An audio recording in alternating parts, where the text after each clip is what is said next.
যেই মানুষ আসলে আমার আল্লাহকে ভয় করবেন, ওই মানুষ গলায় ছুরি লাগলেও কখনো গুনার কাছে যাবে না। শাস্তির ভয়। কিসের ভয়? আপনার লাইনের কত মানুষ ব্যবসা করে নামাজ ছাড়ে না, চাকরি করে নামাজ ছাড়ে না। কত আপনার লাইনের র্যাব, আর্মি, পুলিশ, বিডিআর 5 ওয়াক্ত নামাজ পড়ে।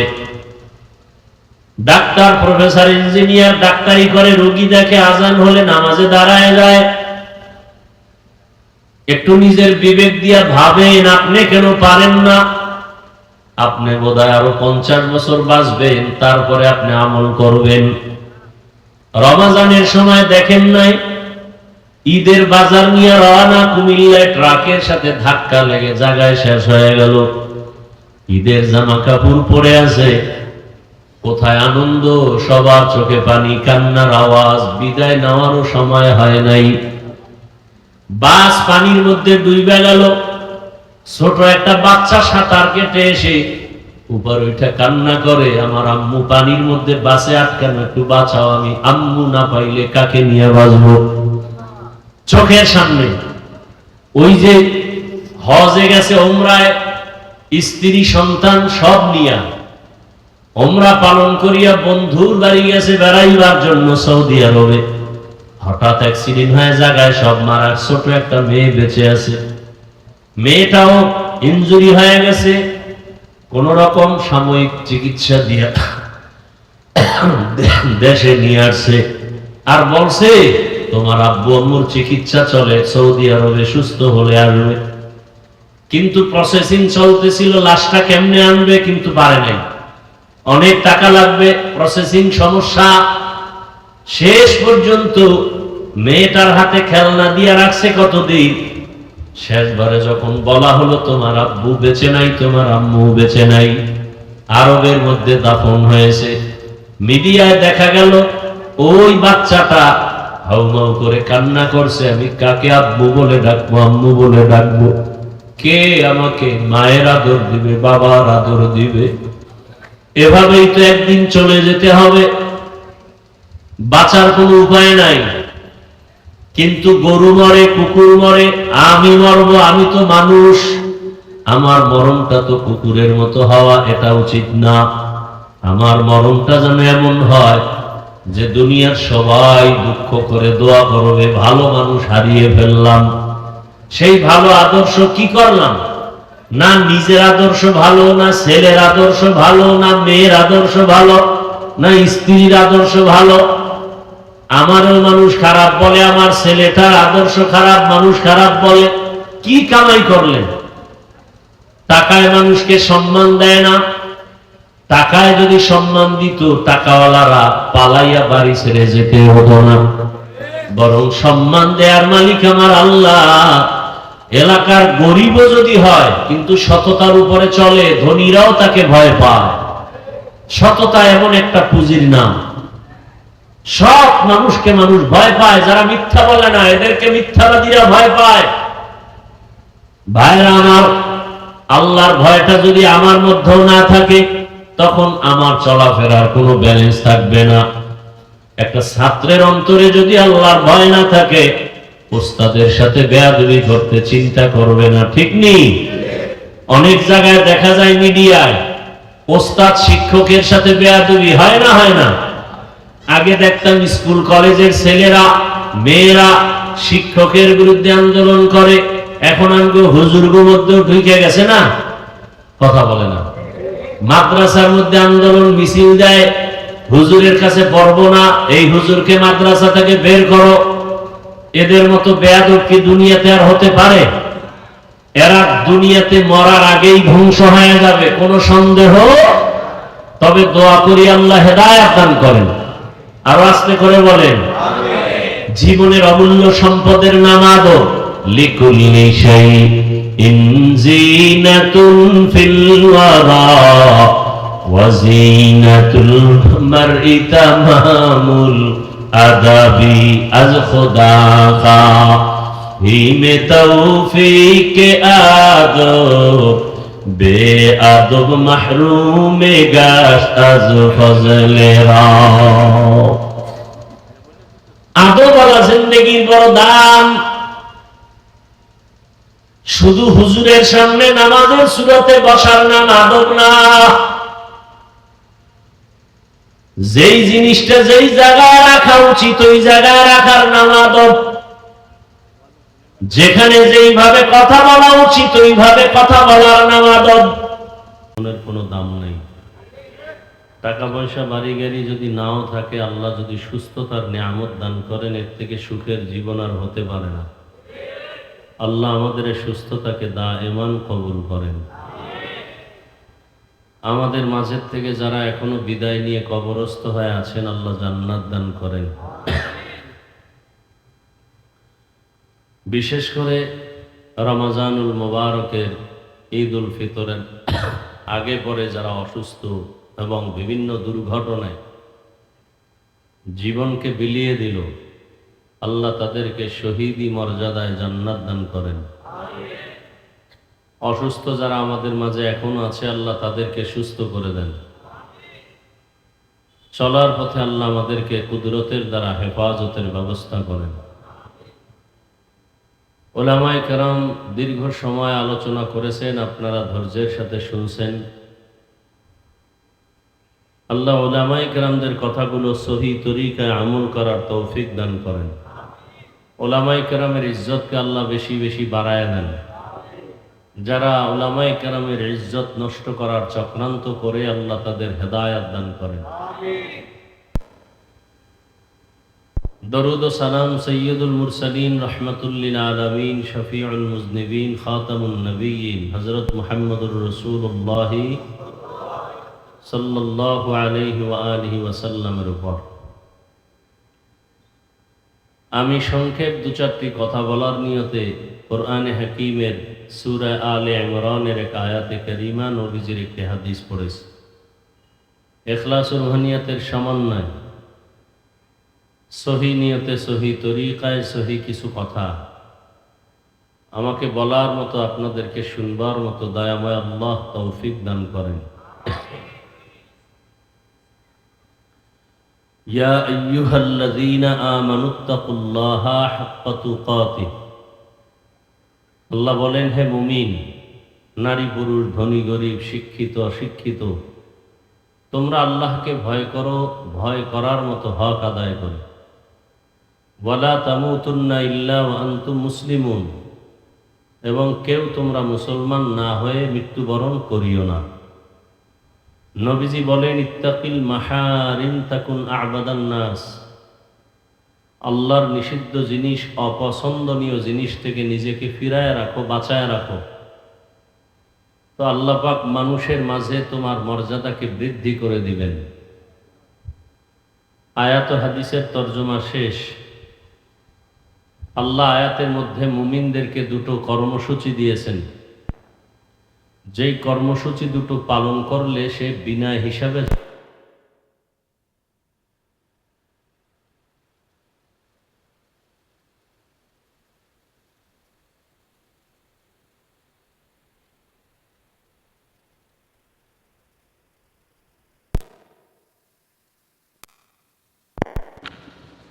আল্লাহকে ভয় করার নাম খাশিয়া,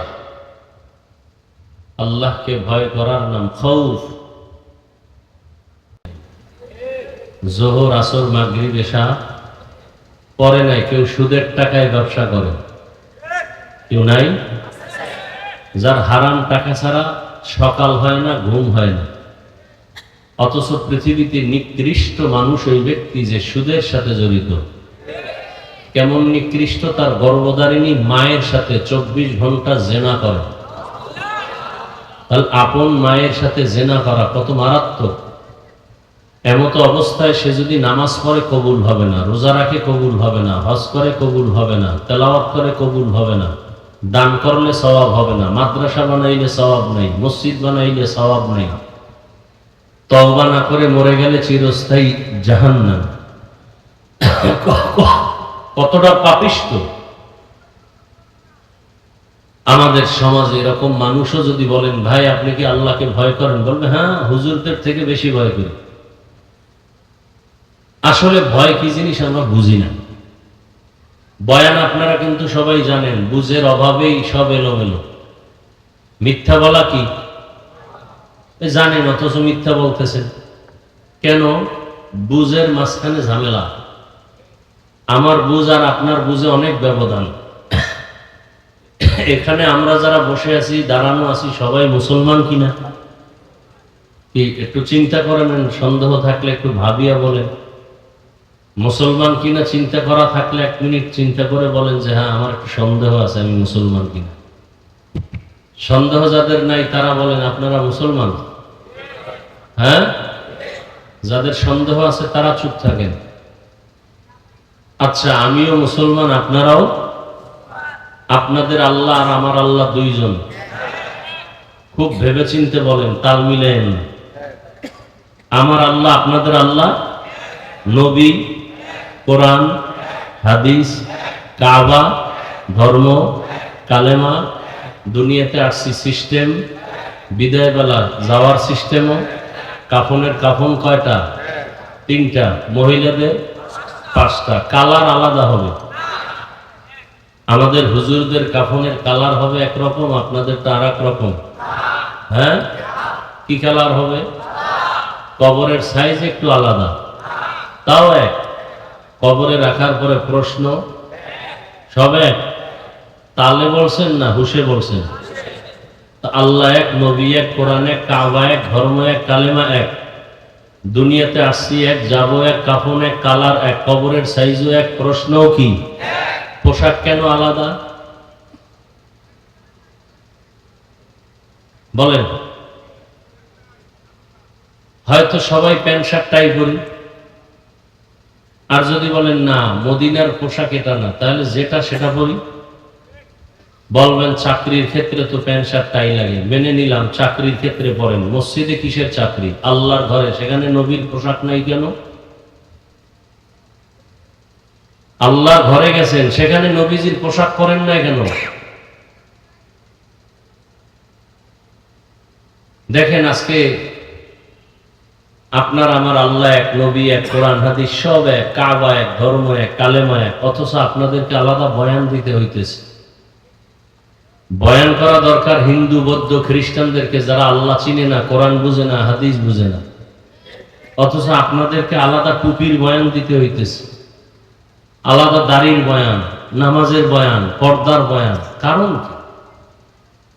অথচ জিজ্ঞাসা করলে আপনারা সবাই বলবেন নামাজ পড়তে হবে, 5 ওয়াক্ত নামাজ, পর্দা করতে হবে ফরজ, সবই আপনারা বলতেছেন। অথচ মানার ক্ষেত্রে এত অনীহা কেন, দুর্বলতা কেন? আমি টুপি খুলতে চাই না, লজ্জা। আর আপনি ভিআইপি মুসলমান, টুপি দিতে চান না, লজ্জা। তাহলে আপনি ভিআইপি মুসলমান, আমরা দুর্বল মুমিন। আমরা দাড়ি কাটলে লজ্জা পাই, আর আপনারা রাখতে লজ্জা পান। কেমন ভিআইপি মুসলমান আপনারা? আমি পর্দা না করলে লজ্জা, আর আপনারা পর্দা করতে গেলে লজ্জা। আমি মসজিদে না ঢুকলে লজ্জা পাই, আর আপনারা মসজিদে ঢুকতে লজ্জা পান। কারণটা কি? অথচ বয়ান তো ডেলি চলছে। এক এক স্টেজে 5-7 জন বয়ান করেওয়ালা বক্তা বয়ান করে, পীর সাহেবরা বয়ান করে, তাবলিগওয়ালারা করতেছে, জুমার দিন চলতেছে। আমল নাই কেন? এরপরে আল্লাহ মহামারী করোনা দিয়েও দেখলেন, তারপরও আপনাদের ঘাড় সোজা হয় নাই। কারণটা কি? এই ডেঙ্গু গেল, এই একের পর এক বিপদ, এরপরও যে আমল শূন্য। কারণ কি? আসলে আল্লাহর কথা, কোরআন হাদিস, হুজুর টুজুর, এটি সব মিথ্যা। হ্যাঁ, কি কোরআন মিথ্যা? সত্য? কত % সত্য? সন্দেহ? কোরআনের মধ্যে মনে হয় নামাজের বয়ান নেই, সুন্নতের বয়ান নেই, পর্দার বয়ান নেই। সবই আপনারা বলতেছেন, তো মানেন না কেন? কারণটা কি? অনেকে বলবে মানতে গেলে তো স্বাধীনতা থাকে না। তো আমগো হুজুরগো স্বাধীনতা নষ্ট করছে কে? বরং আমাদের মতো স্বাধীন এবং সম্মানিত বাংলাদেশ কেন, সারা দুনিয়াতে কেউ নেই। কি আপনাকে সম্মান দিছে নেতায়, আপনাকে সম্মান দিছে দলে, দল নাই, নেতা নাই, সম্মানও নাই, এখন জুতার বাড়ি। আর আমগো সম্মান মদিনার সুন্নতের কারণে, টুপির কারণে, দাড়ির কারণে, কোরআনের কারণে। এই জন্য আমগো সম্মান আগেও ছিল কি, আগে এমপি সাহেব দেখলে কইতো হাফিজ ভাই দোয়া চাই, এখন মন্ত্রী লোক পাঠাইছে হুজুর একটা ডেট লাগবে আর আমার মন্ত্রণালয়ে আসবেন, দাওয়াত রইল। তা আমগো সম্মান নিল কে? কই, না খাইয়ে তো মরি নাই, বরং আপনাদের চেয়ে বেশি খাই এবং পিওর খাই। এমপি দেখলে সালাম দেয়, মন্ত্রী দেখলে সালাম দেয়। আপনাকে বর্তমান দেশের প্রধানমন্ত্রী দেখছেন নি আলেমরে কেমনে সম্মান করে? আর আপনাদের এই সমাজে টুকটাক দুই একটা বেয়াদব আছে, স্টেজে হুজুরের সাথে বেয়াদবি করে, আছে না নাই? মসজিদের ইমামের সাথে বেয়াদবি করে। এর কারণ কি জানেন? শিয়ালের হাতে মুরগি দিলে যা হয়, সুদখোরের হাতে মাদ্রাসা মসজিদের চাবি দিলে তাই হয়। আল্লাহ হেদায়েত দান করুন, আল্লাহ হেদায়েত দান করুন। এই বাংলাদেশে 50 বছর যদি কেউ ক্ষমতায় থাকে, কেউ তার প্রতিবাদ করবে না, তবে আলেমদেরকে মাথায় তাজ বানায় যদি রাখতে পারে আর আলেমদের সাথে সামান্যতম বেয়াদবি করবে, ও ঘুমের মধ্যে দেখবার জিন্দেগি বরবাদ। আল্লাহ হেদায়েতের দৌলত দান করে। এইটা অনেকে বুঝিয়াও বেয়াদবি করে, আছে না নাই? এটা দোষ আমাদের, কারো চেয়ারম্যানেরও দোষ না, এমপিরও দোষ না। দোষ কার? আপনাদের। ভোটের আগের রাত্রে পায়খানা খাইছেন না? তাহাজ্জুদের টাইমে বরকতি সময় টাকা খান নাই? ভোটের আগে বাথরুমে গিয়া 10 গ্রাম পায়খানা খাইতেন, কামে লাগবে। হাসেন না? খুব খুশির কথা। যারা টাকা খাইছে এরাও জানেন, যারা খাওয়াইছে ওরাও জানেন। এরা দেশের দুশ্মন, এরা মানবতার দুশ্মন, এরা স্বাধীনতার দুশ্মন, এরা চোর, এরা ডাকাত। হাজী সাহেবের ইমাম সাহেব ভোটের আগের রাত্রে পীর সাহেবের মুরিদের জিকিরের অ্যাকশন, তাবলিগালার চিল্লার অ্যাকশন শেষ। বয়ানে কাম হইব কেমনে? এই যে এতক্ষণ ঘুরাইয়া কইতে আছি, বয়ানে কাম হয় না। কারণ কি? ওই যে আগের রাত্রে পায়খানা খাইছেন কি না? এখানে কেউ খায় না, আজকে কোন কেন হাসতেছেন আপনারা? না, আকাম করছেন আবার হাসতেছেন। ওই টাকা খাইয়ে যদি আপনার শরীরে একটা রক্ত হয় 1 ফোঁটা, হারাম। ওই টাকা দিয়ে বাজার করে যদি সন্তান রেখান, সন্তান নিষ্পাপ, আপনি বাবা, কলঙ্কের বাবা, সন্তানকে রক্ত নাপাক করেছেন, আপনি বাপ নামের কলঙ্ক। কই আমগো লাইনের হুজুর বাদ দেন তো, সব হুজুর বাদ। আপনাদের লাইনে জেনারেল পড়ুয়া ব্যবসা করে, চাকরি করে, 1 টাকাও হারাম খায় না, এরকম নাই কেউ? চেয়ারম্যান, মেম্বার, এমপি 1 টাকাও হারাম পথে ইচ্ছা করে নেয় না, নাই? RAB, army, police, OC, DC, SP হারাম খায় না, নাই? হুজুর বাদ দেন, সব হুজুর বাদ দেন। আপনাদের লাইনের দিয়ে আমি বুঝাচ্ছি। তাহলে আপনার লাইনের মানুষটা জেনারেল লাইনে থেকে ব্যবসা করে, হারাম খায় না, আপনি পারেন না কেন? বলেন। কিয়ামতের দিন তো জুতার বাড়ি আপনাদের লাইনের লোকের দ্বারা খাবেন, আমাদের হুজুর টুজুর লাগবে না। যে তোমার লাইনের লোকটা ব্যবসা করে নামাজ পড়ছে, তুমি পড়ো নাই কেন? তোমার লাইনের ব্যক্তি চাকরি করে নামাজ পড়লো, তুমি পারলা না কেন? অথচ নবী কি বলেন? বাইনাল আবদি ওয়া বাইনাল কুফরি তারকুস সালাহ। বেঈমান আর মুমিনের ভেতরে ব্যবধান হলো নামাজ। বেঈমান নামাজ পড়ে না, মুমিন কখনো নামাজ ছাড়ে না। বেঈমানের পরিচয় কি? নামাজ। আর মুমিনের পরিচয় কি? নামাজ নেই। জুমার দিন মসজিদে জায়গা নাই, দোতলা বাড়াও, 3 তলা করো, ফ্লোর বাড়াও। এরা ফজরে কইছিল, এরা সব ইন্ডিয়ায় বেড়াইতে গেছিল না, আবার আসরে নাই। কি এই কাহিনী এই মসজিদে নাই? জুমায় এত মুসল্লি, এরা ফজরে কই, আবার আসরে কই? এই নামাজ এটা একটা তামাশা, একটা নাটক। নামাজ নামে ধর্ম নিয়ে একটা নাটক করা। আবার দেখেন নামাজ পড়তে আইসাও কি মোশান, সালাম ফিরানোর পরে মনে হয় মসজিদে একটা তুফান শুরু হয়ে গেছে, কে কার আগে বের হবে। অথচ সালামের পরে 4 রাকাত নামাজ পড়তেই হবে, না হয় কবিরা গুনাহ, কবিরা গুনাহ, কবিরা গুনাহ।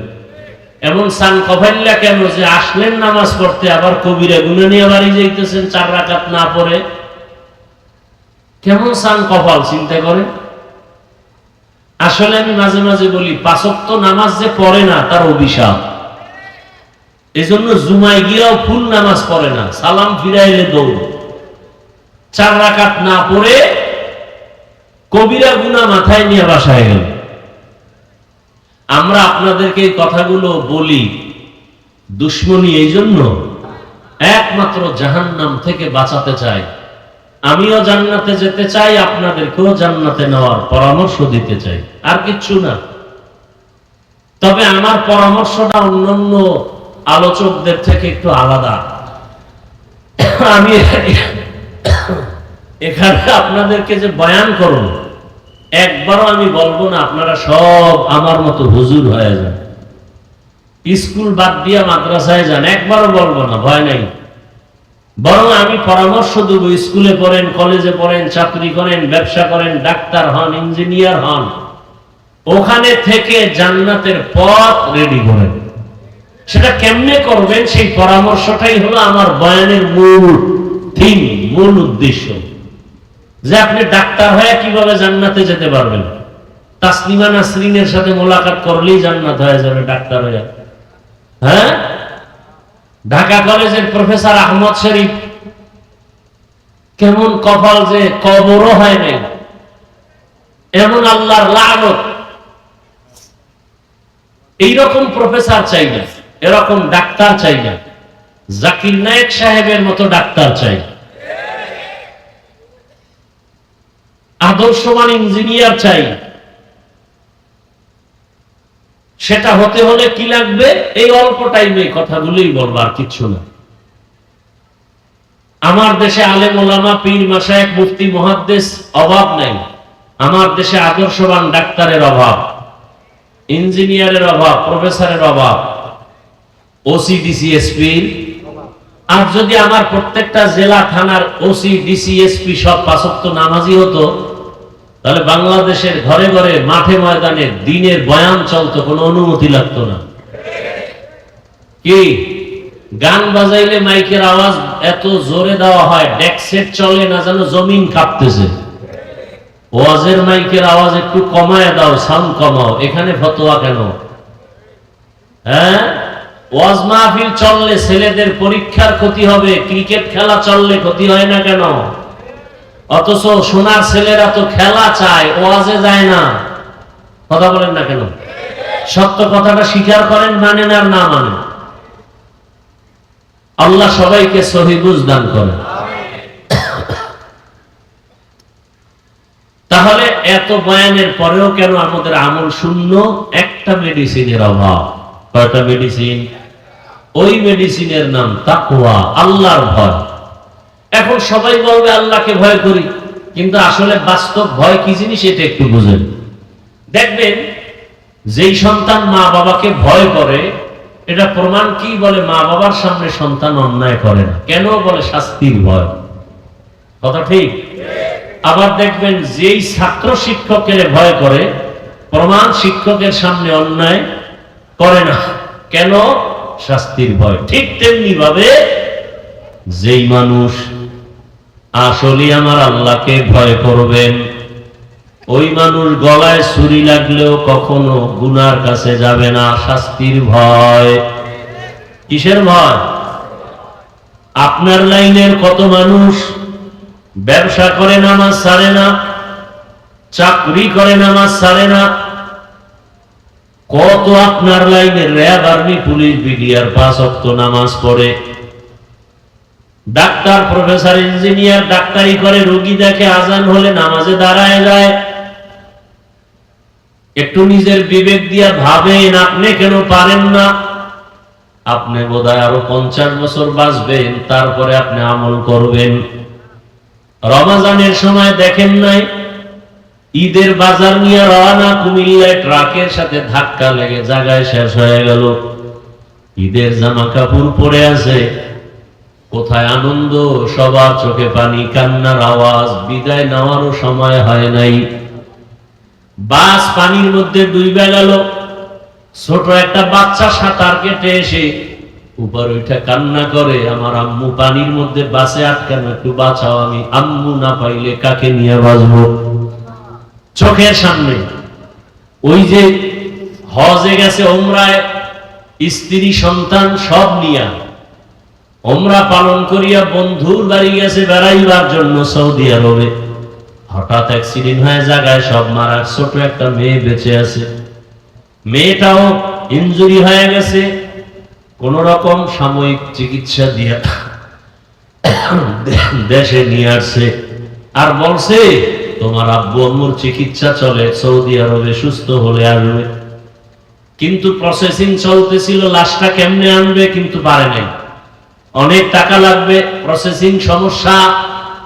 শেষ পর্যন্ত মেয়েটার হাতে খেলনা দিয়ে রাখছে কতদিন, শেষবারে যখন বলা হলো তোমার আব্বু বেঁচে নাই, তোমার আম্মু বেঁচে নাই, আরবের মধ্যে দাফন হয়েছে, মিডিয়ায় দেখা গেল ওই বাচ্চাটা হাউমাউ করে কান্না করছে, আমি কাকে আব্বু বলে ডাকবো, আম্মু বলে ডাকবো, কে আমাকে মায়ের আদর দিবে, বাবার আদর দিবে।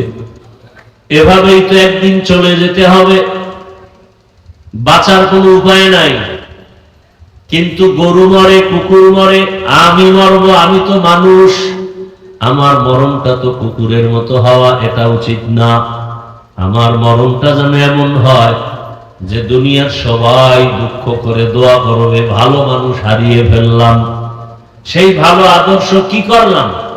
না নিজের আদর্শ ভালো, না ছেলের আদর্শ ভালো, না মেয়ের আদর্শ ভালো, না স্ত্রীর আদর্শ ভালো। আমারও মানুষ খারাপ বলে, আমার ছেলেটার আদর্শ খারাপ, মানুষ খারাপ বলে। কি কামাই করলেন? টাকায় মানুষকে সম্মান দেয় না। টাকায় যদি সম্মান দিত, টাকাওয়ালারা পালাইয়া বাড়ি ছেড়ে যেতে হতো না, বরং সম্মান দেয়ার মালিক আমার আল্লাহ।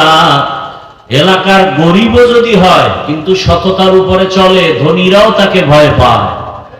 সততা এমন একটা পুঁজির নাম, সব মানুষকে মানুষ ভয় পায়, যারা মিথ্যা বলে না এদেরকে মিথ্যাবাদীরা ভয় পায়। ভাইরা আমার, আল্লাহর ভয়টা যদি আমার মধ্যেও না থাকে, তখন আমার চলাফেরার কোনো ব্যালেন্স থাকবে না। একটা ছাত্রের অন্তরে যদি আল্লাহর ভয় না থাকে, ওস্তাদের সাথে বেয়াদবি করতে চিন্তা করবে না, ঠিক নেই? অনেক জায়গায় দেখা যায় মিডিয়ায়, ওস্তাদ শিক্ষকের সাথে বেয়াদবি হয় না, হয় না? আগে দেখতাম স্কুল কলেজের ছেলেরা মেয়েরা শিক্ষকের বিরুদ্ধে আন্দোলন করে, এখন আমগো হুজুরগো মধ্যেও ঢুকে গেছে না, কথা বলে না। মাদ্রাসার মধ্যে আন্দোলন মিছিল দেয়, হুজুরের কাছে পড়বো না, এই হুজুরকে মাদ্রাসা থেকে বের করো। এদের মতো বেয়াদব কি দুনিয়াতে আর হতে পারে? এরা দুনিয়াতে মরার আগেই ধ্বংস হয়ে যাবে, কোনো সন্দেহ। তবে দোয়া করি আল্লাহ হেদায়েত দান করেন। আরো আস্তে করে বলেন আমিন। জীবনের অমূল্য সম্পদের নাম আদব। লিকুল্লি শাইইন জিনাতুন ফিল ওয়ারা ওয়া জিনাতুল মারই তামামুল আদাবি আজ খুদা কা হিমে তৌফিক আদব বেআদব মাহরুমে গাশ আজ ফজলে রাও। আদবওয়ালা জিন্দেগির বড় দাম। শুধু হুজুরের সামনে নামাজের সুরাতে বসার নাম আদব না। যেই জিনিসটা যেই জায়গায় রাখা উচিত ওই জায়গায় রাখার নাম আদব। যেখানে যেইভাবে কথা বলা উচিত ওইভাবে কথা বলার নাম আদব। যেখানে যেইভাবে চলাফেরা উচিত ওইভাবে চলাফেরার নাম আদব। এই আপনারা উঠেন কেন? হেদায়েত হয়ে গেছেন না ব্যারাম? হ্যাঁ, উঠার ব্যারাম থাকলে ঢুকছেন কেন প্যান্ডেলে? ডিস্টার্ব করেন কেন? অন্যের ক্ষতি করার জন্যই দুনিয়াতে আসছেন আপনারা। কত মানুষ বসে আছে, আপনারা তো অভ্যাস না থাকলে আপনি বাইরে দাঁড়াইতেন।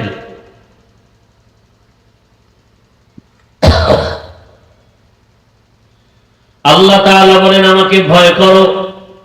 এই ভয়টা না থাকলে কোনো বয়ান অন্তরে আসবে না। এই ভয়টা অন্তরে আসার কারণে যদি আজকে কেউ গোপনে কানে কানে বলে হাফিজ ভাই আপনাকে 1 কোটি টাকা দিব, আপনি দাড়ি কেটে ফেলেন, কল্লা ফালায় দিতে রাজি, দাড়ি জীবনে কাটবো না। কেন? আল্লাহর ভয়। জানি দাড়ির কারণে, টুপির কারণে আমাদের অনেকে খারাপ বলে, কি অনেকে বলে হুজুরেরা মাথা গরম, টুপির কারণে মাথা গরম, মাদ্রাসায় পড়লে চাকরি পাওয়া যায় না, কত বাজে কথা। মানে তার মার ছিঁড়ে গেলে যা হয়। এখন আমরা মাদ্রাসায় পড়লে লাভ কি? ওখানে পড়লে ডাক্তার হওয়া যায়, কয় না, তো পড়ে লাভ কি? আমরা যদি প্রশ্ন করি কলেজে আগুন জ্বালাও, কেন? ওখানে পড়লে তো মুফতি হওয়া যায় না, তো পড়ে লাভ কি? কি ফাওয়া আকামের দোকানদারি, শয়তানে যারা ধরে কাম থুইয়া আকাম করে।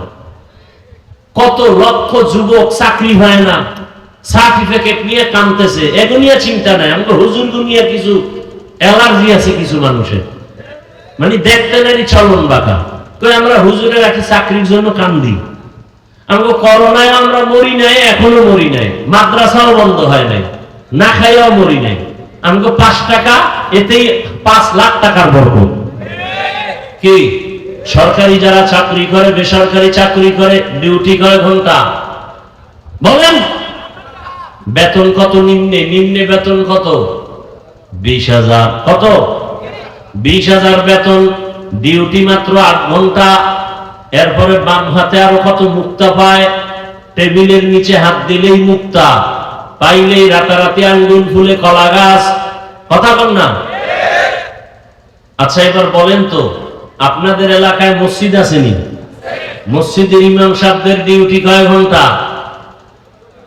বলেন না কেন? বেতন কত? এই জুলুম থেকে কবে বাঁচাবেন এই জাতিকে বলেন? আপনাদের বিবেকের উপরে ছেড়ে দিলাম। সরকারি বেসরকারি ডিউটি করে 8 ঘন্টা, বেতন 20,000। মসজিদের ইমাম সাহেবের ডিউটি 24 ঘন্টা, বেতন 5,000, 6 মাস বাকি। কারণ কি? এখন আর কথা নাই, শেষ। একেবারে বুদ্ধি শুদ্ধি সব তলায় গেছিল, এখন আর অ্যালার্জি নাই। সভাপতি সাহেব বেতন দেন কত? মসজিদে কয় 100। সেক্রেটারি সাহেব গরিব, কয় না সভাপতির থেকেও ধনী, আপনি দেন